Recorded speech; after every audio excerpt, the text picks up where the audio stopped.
trying again. Round number two. Last one didn't work so good. So let's see if we can get him online.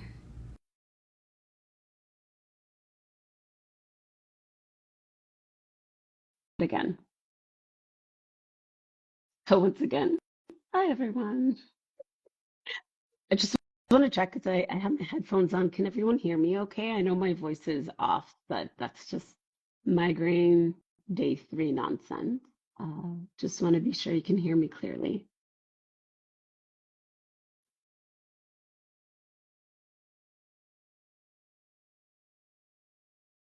I see hearts. Yes. Okay. Perfect. Thank you so much, Paige. Yay. Thank you, everyone.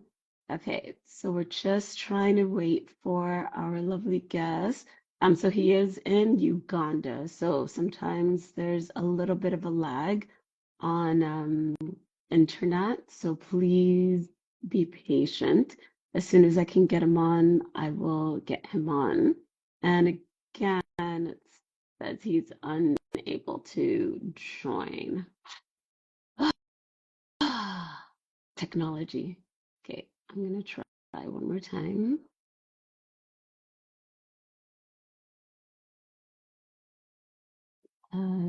She will invite. Let's see if that works. I know 500 days is unreal. 500 days is unreal. You're from the dance group. Hi, Saeed.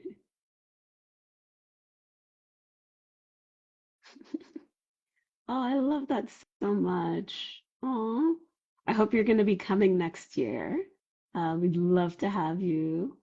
For folks who are wondering, what am I talking about? It's the LEAD program, and it helps bring youth from all over Canada together to do some beautiful work. And I usually lead the empowerment session as well as the yoga session.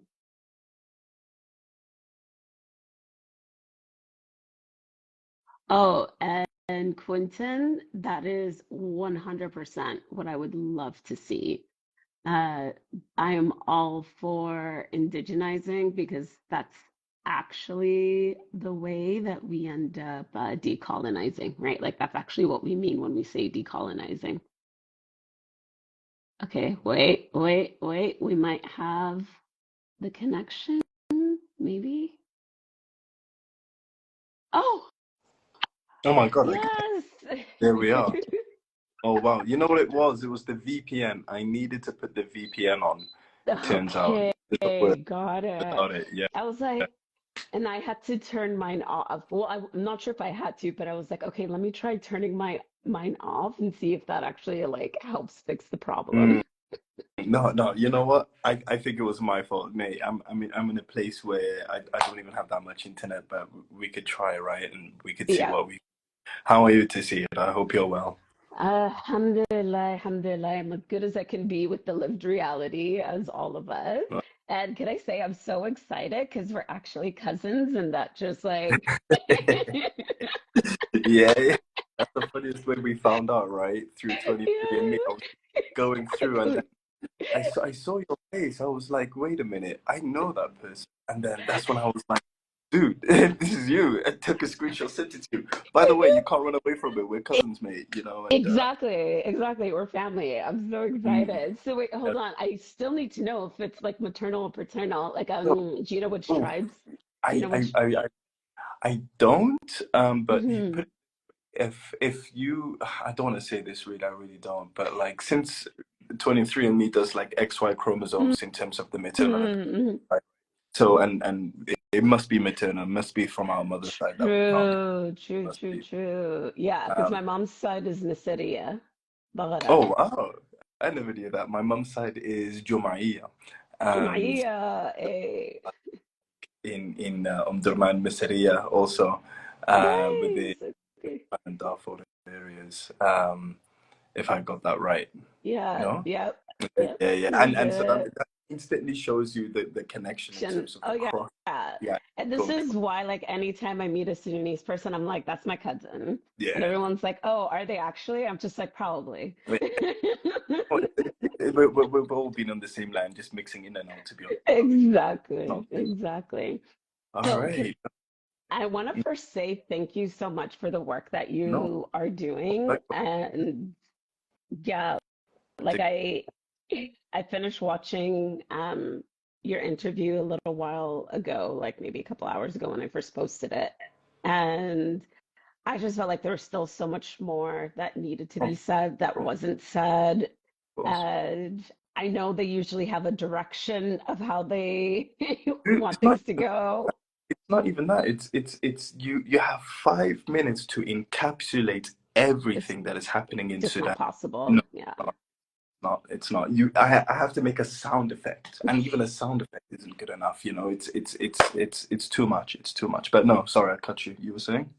No, I want to hear everything you have to say because you're on the ground. I'm still getting a lot of my information secondhand, third hand because I'm not there and I'm not well yet. So I will be traveling in November and December, um, seeing family and reconnecting and trying to be with some of the camps if I can. Mm, So that's the goal, inshallah.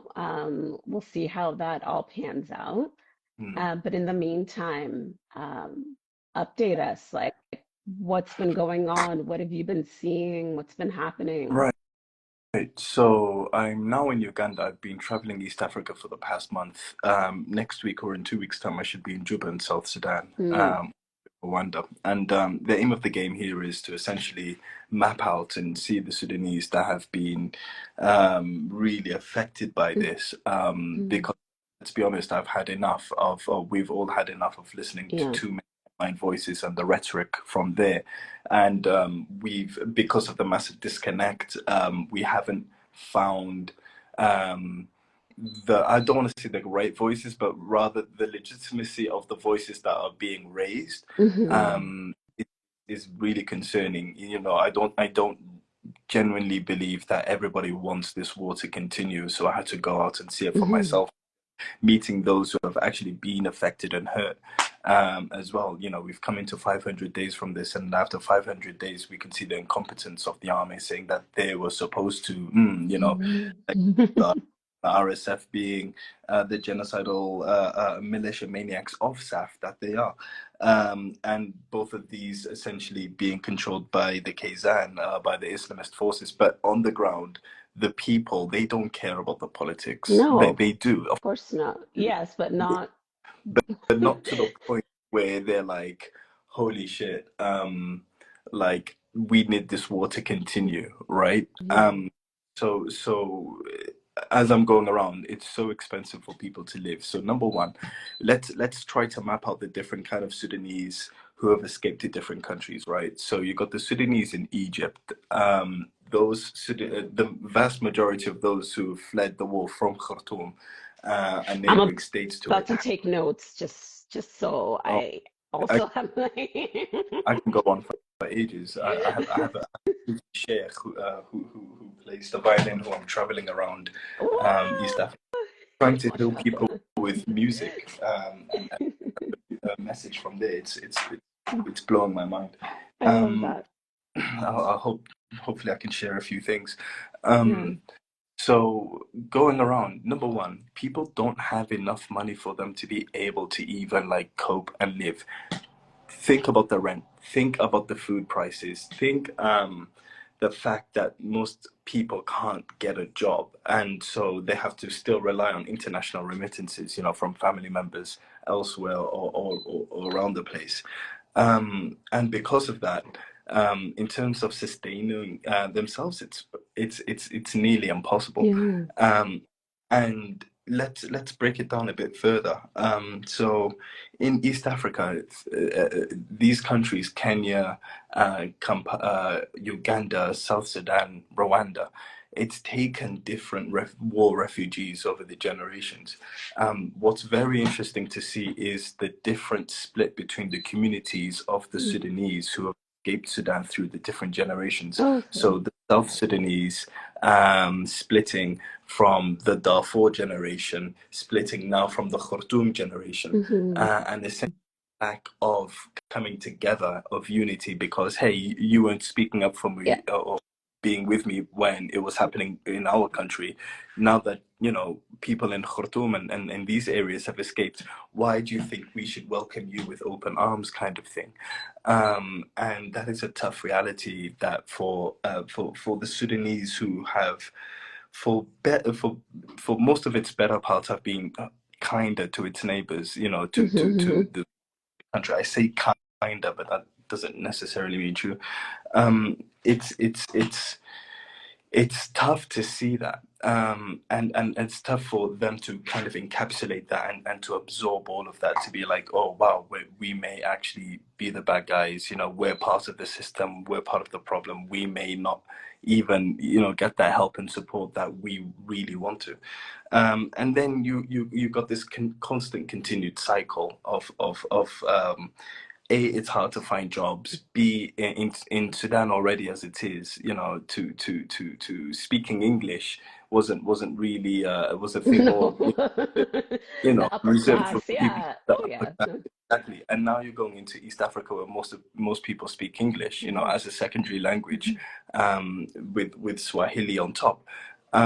So I've noticed that the Sudanese have gone to Nairobi, who've gone to Kenya. They're more of the educated, Mm. upper class. They speak English properly. They can get a job. They can work in like organizations, or INGOs and NGOs or whatnot. And then you get to Uganda, where it's more, how shall I say this? Uganda is more Sudan than Kenya.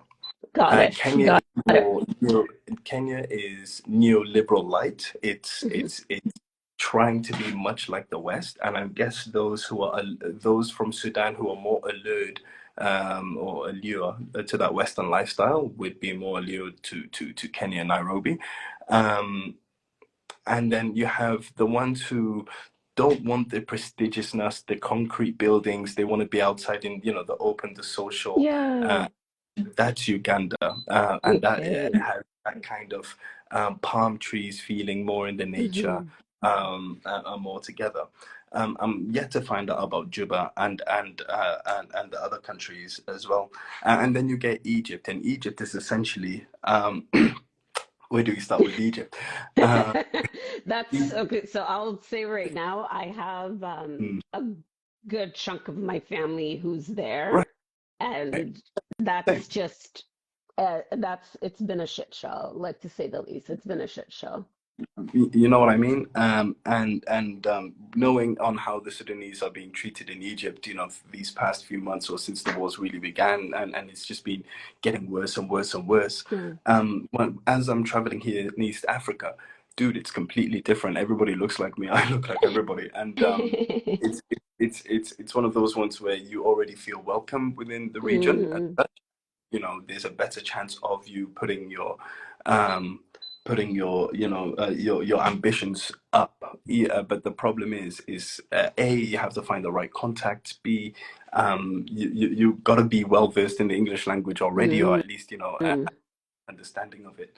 And C, the Uganda and Kenya really, really respect creatives here. They really Okay. respect this. Okay. And us as a Sudanese people were very, very creative.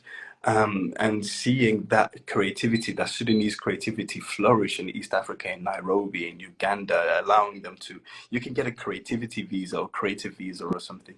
You Wow. can Okay. you can make some money out of the creative scene, um, and such. And these are how people are trying to get by. Those with more so creative skills, music skills, artistic skills, Hmm. and stuff like that. These things are much more appreciated. But at the end of the day, they're not sustainable. The average kind of rent around here in Uganda, at least, is around $300 to $400, and it sounds like nothing to us. But No, then, no, no. I you know know how what I much mean? my family was making even before. But So even right now, that's a whole different situation. And I think what people don't understand is like 300 to 400 US dollars. Like most people don't even have access to like $2 a day right now. Yeah. literally that, and because of that, I've seen within the community, I've heard this a few times. I have to be very real, and I've seen this happen as well. The Sudanese uh, seem to be overcharging within its own community in terms of like, I guess it's a way of trying to stay afloat or something. But that mentality, we really need to find a way to try and come together much more. But I guess, as I said earlier, just because a person who used to be part of the system, even unknowingly, comes up to you now because they're crying, it doesn't mean everybody's going to reach out their hand and try and save you, kind of thing, and it feels like a bit of karma is happening, and it feels like Mhm.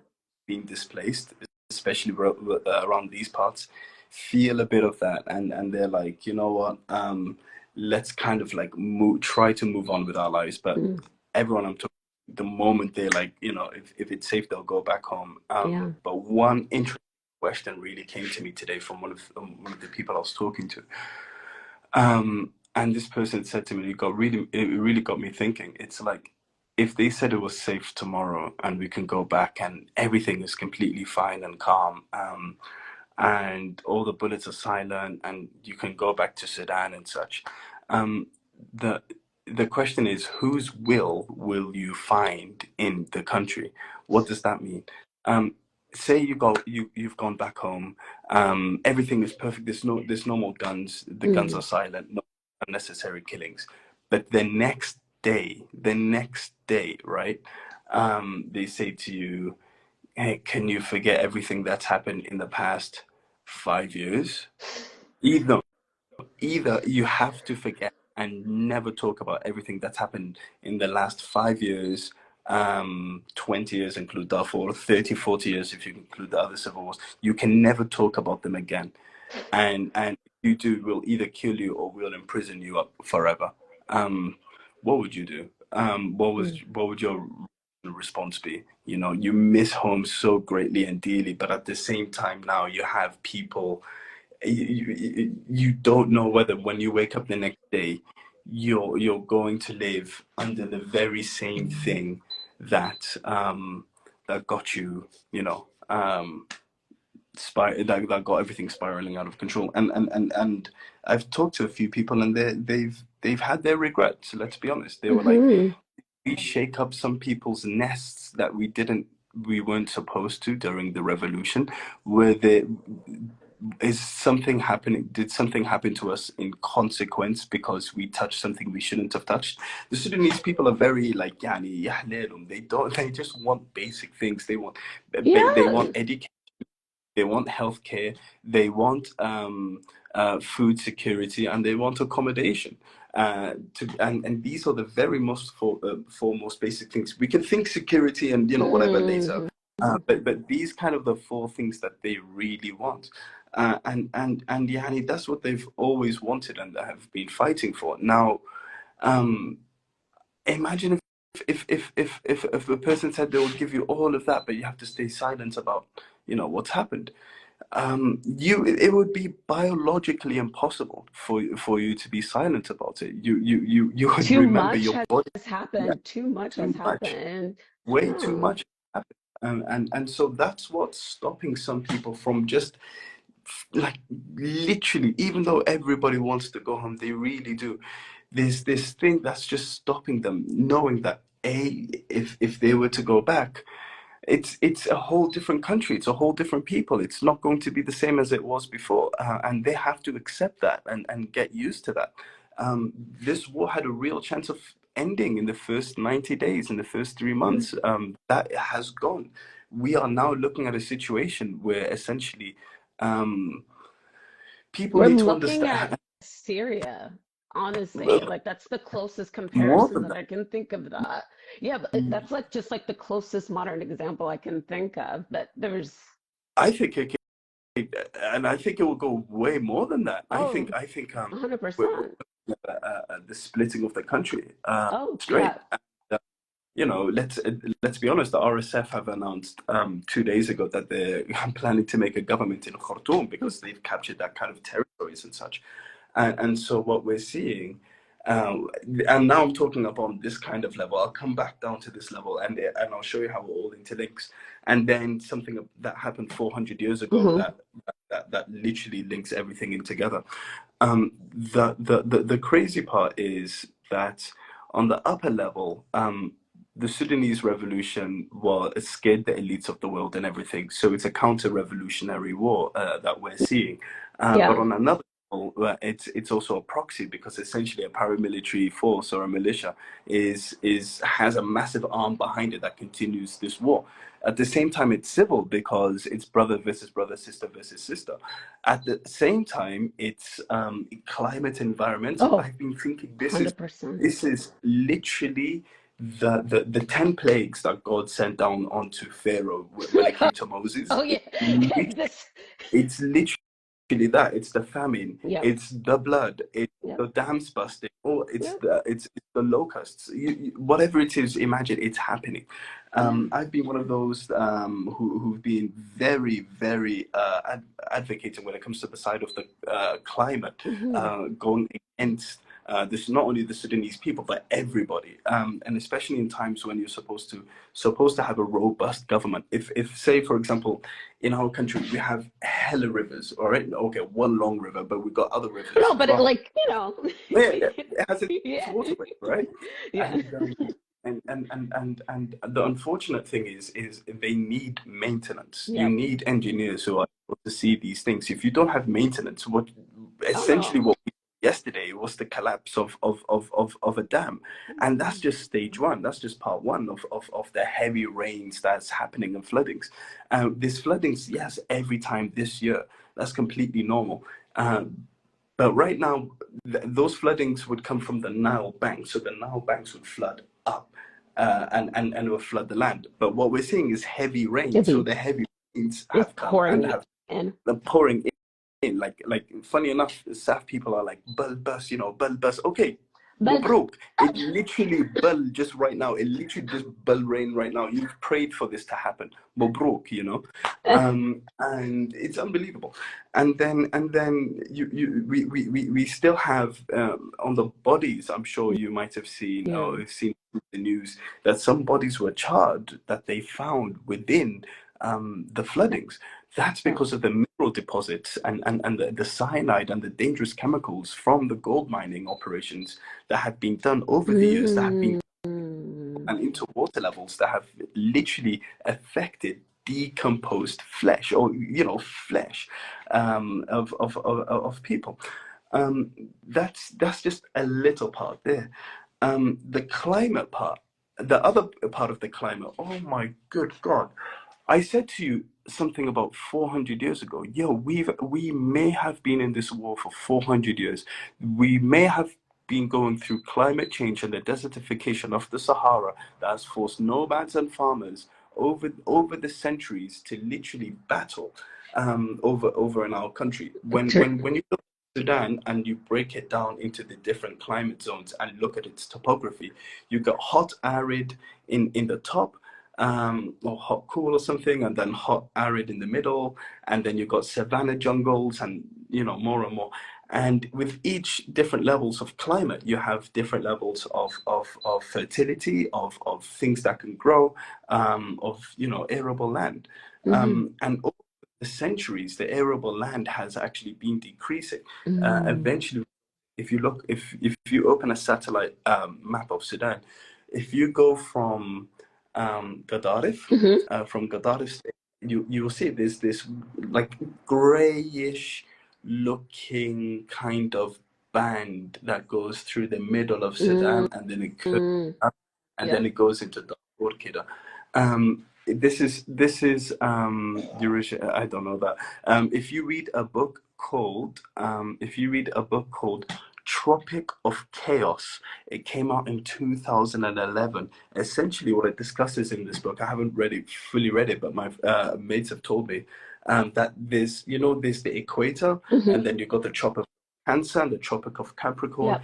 There's a tropic essentially going across in between the equator and the tropic of like that Yeah, up one yeah. of the whole desertification. And if you look at world history and the geopolitics, what you really see is not just happening in Africa, but happening around Asia and around the world. If you look at recent revolutions that have happened around the world They're and match it with this happening in that band. in this Yeah. in, in this band, it's literally happening around there. Hmm. Bangladesh, it's Yeah, something no, that's that literally what I was thinking. And Indonesia, and yeah, I'm yeah, thinking yeah, like yeah, Venezuela, yeah, that like those are yeah, yeah, all yeah. like roughly on the same, like, yeah. Literally, so when you look at this band that is going on over here, you're like, whoa, that's in the big picture of things, right? Tropic of Cancer, 2011, something Parenti, his first name Parenti. I'll Anyway, find it and I'll share it so folks can find it as well. Yeah. fantastic. And then that's over 400 years. And essentially what's happened in our country is that we've really haven't kind of dealt with that. And we really Okay, haven't to learned be fair, how. what have we dealt with? Oh, I'll tell you what we haven't dealt with or what's been taken away. And I think you might like this. Us as Sudanese, we're supposed to live, we've had an art of living in symbiosis with the land. What does Hmm. this mean? So when it comes to the rainy season right now, did you know that the rainy season in Sudan is actually split up into different stages? And these different stages have different names, and they happen every 13 days. And Mm-hmm. they managed to I forgot the names in Bilarabi, but they've anthropomorphized this into a lion. So in the first 13 days they call it the left paw of the lion, and then the next 13 days it becomes the right paw or the head of the lion, Oh, wow. describing the different Yeah. of the rain in Sudan. And so that is just basically telling you on how much we've lived in symbiosis with nature. However, because of the practices that have happened in Sudan, the farming practices especially, that have made land not arable anymore, especially with mechanized machines that have just like damaged the soil a lot, and with like lots of fertilizers and stuff, it's hurt that symbiosis process in our Mm-hmm. and as such we've lost in touch with that. I mean, for the past 100 years, Taysir, we've moved away from living in farms into moving into cities, essentially Urban trade, cities, yeah. right? And moving away from the agricultural lifestyle to that city life, when most of our wealth is made, is gained from the ground in itself. And so because of that, and we've been trying to move with the times a bit too quick without holding on to what makes us us. So even if we're a breadbasket to the world and everything, we've become so city minded.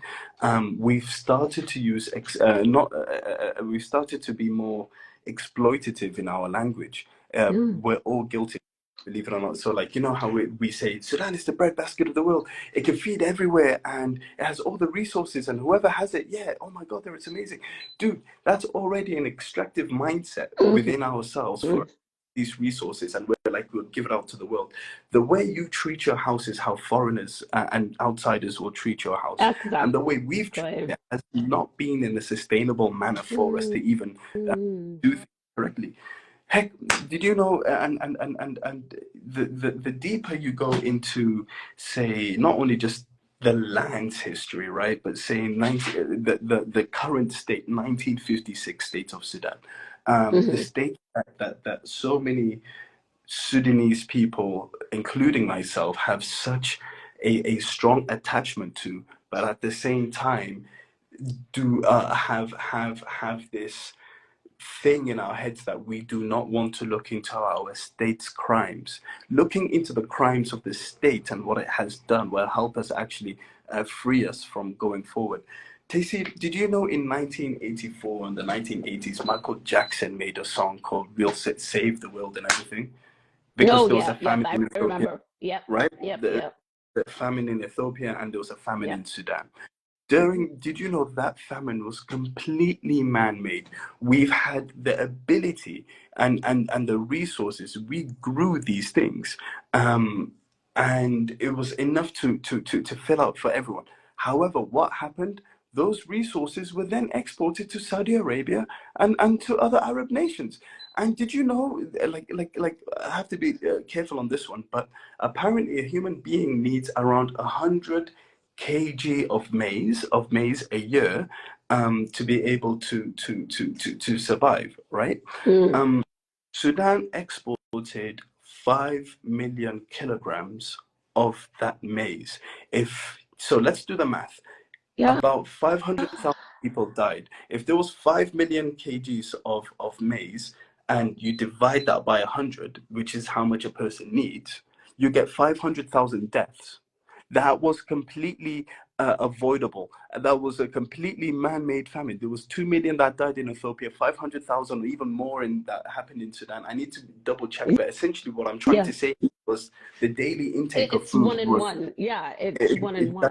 directly correlated with each other, Hmm. and we could have literally avoided that. So the state in itself has done these. Oh, I think he might be frozen, y'all. We'll give him a second.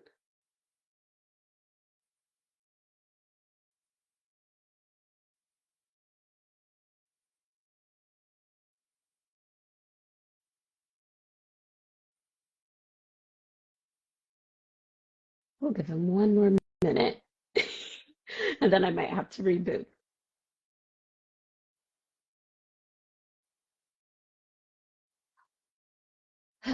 Yes, sometimes the truth really does hurt.